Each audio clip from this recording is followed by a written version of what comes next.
Sinh dương chiết diệp lùa, bết bé phấy diệp nhề u pin sâu.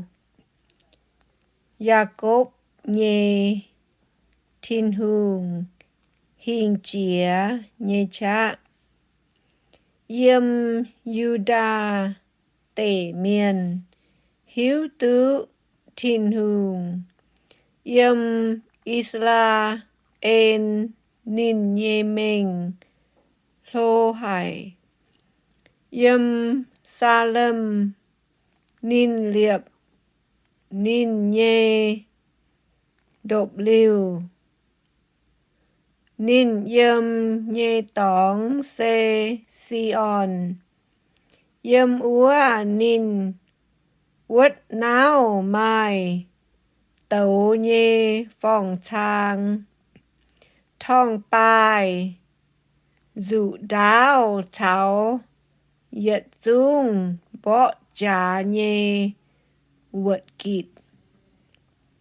Ô thiên hùng à, mây cha kênh, giang làng hải. Mây cao lô, cao giang làng chía, yết liu yêm nhê bông. Nên bùa nhéo, hên nhê miền, nhê cả nai dung dụ tháng dành. Nên bùa tài dành mẹ. Bọ trà nhê choáng miền, mãi mãi hai tao hai, thao tú bùa chìa. Ô Jacob nhê thiên hùng à, mây hạt nín bùa úa dặn. Nín bùa nhê má cháu kê, má miền diều tài mẹ. Bà miền cầm dĩa nhê xê, khung mây căn hăng. Mây chia chia nhê giang hồ, hai tao hai yêm mây nhê dạm hiến. Mây yêm cù ngài lương con, xiếm chúy nhê hòa.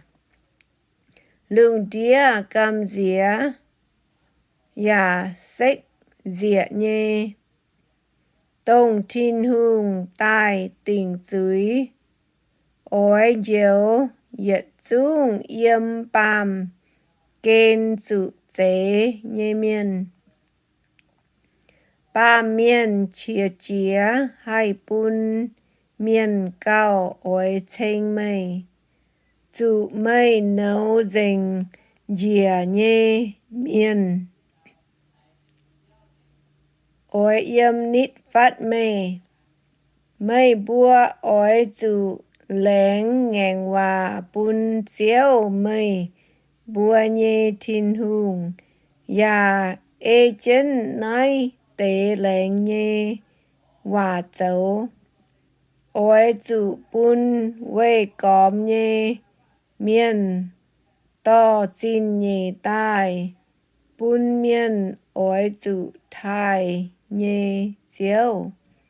Nín chát chân châu lô úa tế nhê nhiêu. Bún lùng đĩa nhê hùng tía cầm dĩa nín.